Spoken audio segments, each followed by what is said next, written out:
በየቀኑ 5 ጊዜ ዓለም ላይ ደግሞ ከ1.8 ቢሊዮን በላይ የሆኑ ሰዎች ከኢንዶኔዥያዋ ጃካርታ፣ ከአሜሪካ ሎስ አንጀለስ እንዲሁም ከተለያዩ የዓለም አቅጣጫዎች ፊታቸውን ወደ ካዕባ ዞረው ይሰግዳሉ። እንዲሁም በሐጅ ወቅትም ሆነ ኡምራ ለማድረግ የሚሄዱ ሰዎች ከቢሊዮን በላይ የሚቆጠሩ ሰዎች በየዓመቱ ጧፍ ያደርጉታል። ነገር ግን የምር እዚህ ካዕባ ውስጥ ምን እንዳለ አብዛኞቹ ሙስሊሞች አያውቁም። በዛሬው ቪዲዮም እዚህ ካዕባ ውስጥ ምንድን ያለው፣ ያሉት ነገሮች ለምን አገልግሎት ነው የሚውሉት የሚለውን ነገር ጥርት አድርገን እናያለን። እስከ ቪዲዮ ፍጻሜ ድረስ አብራችሁን ቆዩ። ወርቃማ የሆኑት የካዕባ በሮች ከምድር 2 ሜትር ከፍ ብለው ተሰቅለዋል። አንድ ሰው ወደዚህ ካዕባ ውስጥ መግባት ከፈለገ ለየት ያለ መወጣጫ ሲስተምን መጠቀም አለበት።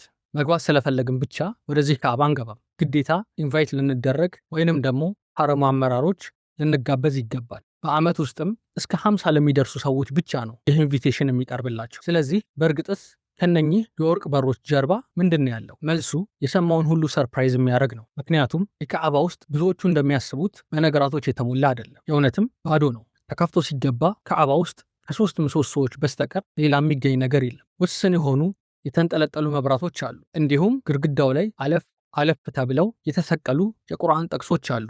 በቃ በሚያስገርም ሁኔታ ካዕባ ውስጥ የሚገኙት እነኚህ ነገራቶች ብቻ ናቸው። ብዙዎቹ እንደሚያስቡት ውስጡ የተቀመጠ ወይም ሙስሊሞች የሚያመልኩት ነገር የለም። እንደምታዩት ምስሉ ላይ ከ3 ምሰሶዎችና ከተወሰኑ የመብራቶች በስተቀር ካዕባው ባዶ ነው። ካዕባ ውስጥም ኢንቪቴሽን አግኝቶ የገባ ሰው በፈለገበት አቅጣጫ መርጦ መስገድ ይችላል። ምክንያቱም ካዕባ ውስጥ ትክክለኛ ቂብላ የሚባል ነገር ስለሌለ፣ ቂብላው ራሱ ካዕባው ስለሆነ ከካዕባ ውጭ ካለን ወደ ካዕባው ነው የምንሰግደው። ካዕባ ውስጥ ግን ኢንቫይት ተደርገን ከገባን ወደ ፈለግንበት አቅጣጫ መስገድ እንችላለን ማለት ነው። አላህ ካዕባ ውስጥ ኢንቫይት ተደርገው ገብተው ከምንሰግዱ ባሮቹ መካከል ያድርገን። በሚያስገርም ሁኔታ ከ1.8 ቢሊዮን በላይ ሙስሊሞች በየቀኑ በቀን ለ5 ጊዜ ፊታቸውን ወደ እሱ አዙረው የሚሰግዱለት ይህ ካዕባ ውስጡ ምንም ነገር የለም። ነገር ግን ይህ ካዕባ እንደምናስበው በቀላሉ የቆመ ነገር አይደለም። እጅግ በጣም ብዙ ነገሮች አጋጥመውታል። በጎርፍ ተቅለልቆ ነበር። በጣም ብዙ ጊዜ መፍረስ አደጋ አጋጥሞት ነበር። እንዲሁም ሌሎች ነገሮች። በመቀጠል ስለዚህ ካዕባ እጅግ አስደናቂ የተባለውን 12 እውነታዎች በእርግጠኝነት አብዛኞቹን ሰምታችኋቸው አታውቁም፣ ይዞላችሁ ይቀርባል። ቪዲዮውን አሁንም ለመደነቅ ከፈለጉ እስከ መጨረሻው መከታተላችሁን አይዘንጉ።